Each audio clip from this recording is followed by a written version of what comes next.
आज हम आपके साथ एक बेहद हैरान कर देने वाला मामला लेकर आए हैं और आज हम बात करने वाले हैं उत्तर प्रदेश के कानपुर जिले के डेरापुर गांव की एक ऐसी घटना के बारे में जिसने पूरे जिले को हिलाकर रख दिया। यह कहानी है गरीबी, बदले की आग और 14 साल के लड़के के उस साहस की जो अपनी मां की इज्जत के लिए खुद कानून बन बैठा। इस घटना की शुरुआत होती है डेरापुर गांव की एक विधवा महिला चंदो देवी से। 3 साल पहले लंबी बीमारी के बाद उसके पति की मौत हो चुकी थी। चंदो देवी पहले सिलाई कढ़ाई का काम करती थी, लेकिन गांव की औरतें पैसे उधार कर लेती थी। मजबूर होकर उसने खेतों में मेहनत मजदूरी शुरू कर दी। उसका 14 साल का बेटा इंद्र 9वीं कक्षा में पढ़ता था। होशियार, समझदार और अपनी माँ के कामों में हाथ बटाने वाला था।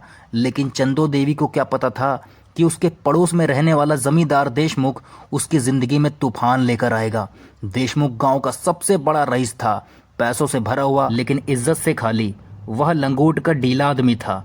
महिलाओं को पसंद करना, उन्हें अपने बिस्तर तक लाना, यही उसका रोज का काम था। एक दिन चंदो देवी की मुलाकात पड़ोस की एक और विधवा महिला दुलारो देवी से होती है। दुलारो देखने में बेहद खूबसूरत थी। धीरे धीरे दोनों में दोस्ती हो जाती है, एक दूसरे के घर आना जाना, अपनी अपनी मुश्किलें बांटना। लेकिन उन्हें क्या पता था कि यह दोस्ती आगे चलकर दोनों के लिए मुसीबत बन जाएगी। 15 मार्च 2026 की सुबह करीब 8 बजे इंद्र अपनी माँ से कहता है, माँ मैं क्रिकेट खेलने जा रहा हूँ, 2-3 घंटे में लौटूंगा। चंदो देवी उससे कहती है, आज मेरी तबीयत ठीक नहीं बेटा, जल्दी लौट आना। इंद्र के जाने के 10-15 मिनट बाद ही दुलारो देवी उसके घर आ जाती है। वह कहती है, चलो चंदो, खेत में मजदूरी करने जाना है। लेकिन चंदो मना कर देती है, तबीयत खराब है। दुलारो अकेली चली जाती है। उसी दिन जमींदार देशमुख अपने खेत में बैठा शराब पी रहा था। गहरा नशा हो चुका था। जैसे ही उसकी नज़र दुलारो देवी पर पड़ी, उसकी नीयत में कमी आ गई। खूबसूरत दुलारो को देखते ही देशमुख के दिमाग में गंदे ख्याल आने लगे। देशमुख ने अपने नौकर मोहन को शराब मंगाने भेजा। मोहन शराब लेकर आया। देशमुख ने फिर पीना शुरू किया और जैसे ही नशा और गहरा हुआ, वह दुलारो देवी के पास गया और बोला, तुम विधवा हो, घर में कोई कमाने वाला भी नहीं है, मैं तुम्हें पैसे दूंगा, बस मेरे साथ वक्त गुजारो। दुलारो ने साफ मना कर दिया तो देशमुख ने जबरदस्ती करना शुरू कर दी। दुलारो ने उसके गाल पर 2 तमाचे जड़ दिए। इससे गुस्साए देशमुख ने मोहन को आवाज लगाई, इस औरत को उस खेत में ले चलो। दोनों ने दुलारो को खींचकर एक सुनसान खेत के अंदर ले गए। हाथ पैर और कपड़े से बांध दिए, मुंह में कपड़ा ठूंस दिया और फिर शुरू हुआ देशमुख का गंदा खेल।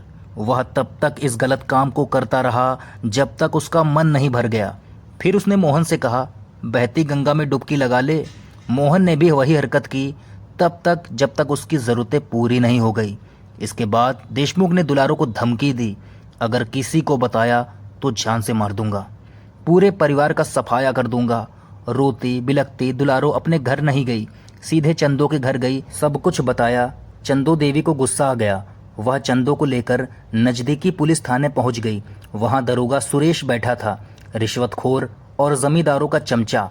चंदो ने सब बताया। दरोगा सुरेश ने सुनकर कहा, देशमुख भगवान जैसा आदमी है, गरीबों की मदद करता है, तुम दोनों पैसे ऐंठने चाहती हो। महिलाओं ने थाने में ही डटकर कहा, जब तक देशमुख यहाँ नहीं आएगा हम नहीं जाएंगी। थक हार कर दरोगा ने देशमुख को बुला लिया। देशमुख थाने में आया। चंदो को देखते ही सब समझ गया। उसी थाने के अंदर उसने चंदो को धमकाया, एक दिन तेरे साथ भी यही करूंगा। फिर देशमुख ने दरोगा को पैसे थमा दिए। मामला रफा दफा। दोनों महिलाएं खाली हाथ घर लौट आई। लगभग 15 दिन गुजर गए। तारीख आई 2 अप्रैल 2026। शाम के करीब 4 बजे चंदू अपने बेटे इंद्र से कहती है, बेटा हमारी आधी एकड़ में गेहूं की फसल पक गई है, चलो देख आते हैं। इंद्र ने कहा, माँ छुट्टियां चल रही हैं, हम दोनों मिलकर काट लेंगे। बस यह कहकर इंद्र दोस्तों के साथ खेलने चला गया। कुछ ही देर में दुलारो चंदो के घर आई। दोनों बातें कर रही थी। चंदो ने कहा कि फसल देखने चलें। दोनों खेत की तरफ चल पड़ी, लेकिन उन्हें किसी ने देख लिया था, देशमुख के नौकर मोहन ने तुरंत अपने मालिक को बता दिया। देशमुख ने कहा, आज इन दोनों का एक साथ शिकार कर लिया जाए। देशमुख ने अपनी लाइसेंसी रिवॉल्वर निकाली, गाड़ी ली और मोहन के साथ निकल पड़ा। गाड़ी जाकर दोनों महिलाओं के पास रुकी। देशमुख उतरा और उसने चंदो की कनपटी पर पिस्तौल तान दी, चुपके से गाड़ी में बैठ जाओ नहीं तो मार डालूंगा। दोनों महिलाएं डर गई। उन्होंने गाड़ी में बैठना मंजूर कर लिया। देशमुख गाड़ी लेकर अपने खेत में पहुंचा। वहां पहले से बने कमरे में दोनों को ले जाया गया। मोहन ने उनके हाथ पैर में रस्सियां बांध दी, मुंह पर कपड़ा रख दिया। देशमुख और मोहन ने शराब पी। गहरा नशा चढ़ा, फिर वही गंदा खेल शुरू हुआ। पहले देशमुख ने चंदू के साथ वह सब किया जो एक इंसान को शर्मिंदा कर दे। फिर मोहन ने जब जी भर गया तो उन्होंने दुलारों के साथ भी वही किया, बार बार, तब तक जब तक उनकी सारी इच्छाएं पूरी नहीं हो गई। फिर धमकी दी कि किसी को बताया तो सबको जान से मार देंगे। रात करीब 7:30 बजे दोनों महिलाओं को छोड़ गया। चंदो और दुलारो गांव की तरफ लौट रही थी। चंदो फिर पुलिस स्टेशन जाने की बात करने लगी। दुलारो ने समझाया लेकिन चंदो नहीं मानी।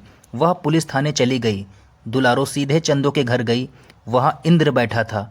इंद्र ने पूछा, मेरी माँ कहाँ है? दुलारो ने रोते हुए सब बता दिया। सब कुछ इंद्र ने सुना।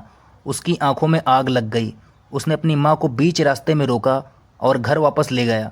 घर पर माँ ने सब कुछ बताया। इंद्र ने कहा, इस बात का बदला लिया जाएगा। माँ डर गई। उसने कहा, हम जमीन जायदाद बेचकर यहाँ से चले जाएंगे। इंद्र ने सिर हिला दिया। रात करीब 9 बज चुके थे। माँ सोचने लगी शायद सब ठीक हो जाएगा, लेकिन इंद्र नहीं रुका। उसने अपनी माँ को जबरदस्ती एक कमरे में बंद कर दिया। बाहर से बंद कर दिया, फिर उसने ताला लगा दिया। फिर उसने घर में हथियार ढूंढना शुरू किया। एक बड़ा सा हथौड़ा मिला। रात के करीब 9:30 बजे इंद्र घर से बाहर निकला। वह सीधा देशमुख की बैठक में जा पहुंचा। वहां देशमुख और मोहन शराब के नशे में धुत थे, चारपाई पर और लेटे हुए थे।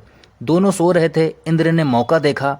वह पहले देशमुख के पास गया, हथौड़ा उठाया और फिर 1-2 नहीं 3-4 जोरदार वार की, ठीक उसके सिर पर। सिर फट गया। देशमुख ने मौके पर ही दम तोड़ दिया। इंद्र यहाँ नहीं रुका। उसने मोहन को पकड़ लिया। मोहन नशे में लड़खड़ा रहा था, भाग भी नहीं सकता था। इंद्र ने उसके सिर में पर हथौड़ा मारा। मोहन भी वहीं ढेर हो गया। घटना स्थल पर लोग जमा हो गए। किसी शख्स ने पुलिस को फोन कर दिया। आधे घंटे में पुलिस पहुंच गई। दोनों शवों को कब्जे में लिया और पोस्टमार्टम के लिए भेज दिया। 15-20 मिनट बाद पुलिस ने इंद्र कुमार को गिरफ्तार कर लिया। थाने में पूछताछ हुई। इंद्र ने अपनी माँ और दुलारों के साथ जो कुछ हुआ वह सब बता दिया। पुलिस की भी रूह कांप गई, लेकिन कानून पुलिस के हाथ में नहीं, कोर्ट के हाथ में है। इंद्र के खिलाफ कानूनी कार्रवाई शुरू कर दी गई। आगे जज साहब तय करेंगे कि इस 14 साल के लड़के को क्या सजा मिले। दोस्तों, यह सवाल आपके पास भी है। इंद्र ने अपनी माँ की इज्जत के लिए जो किया वह सही था या गलत? कानून की नज़र में तो यह गलत है, लेकिन एक बेटे की नज़र में? कमेंट बॉक्स में जरूर बताइएगा और चैनल पर नया है तो प्लीज़ चैनल को सब्सक्राइब करिएगा। मिलते हैं अगली वीडियो में, तब तक के लिए धन्यवाद आपका।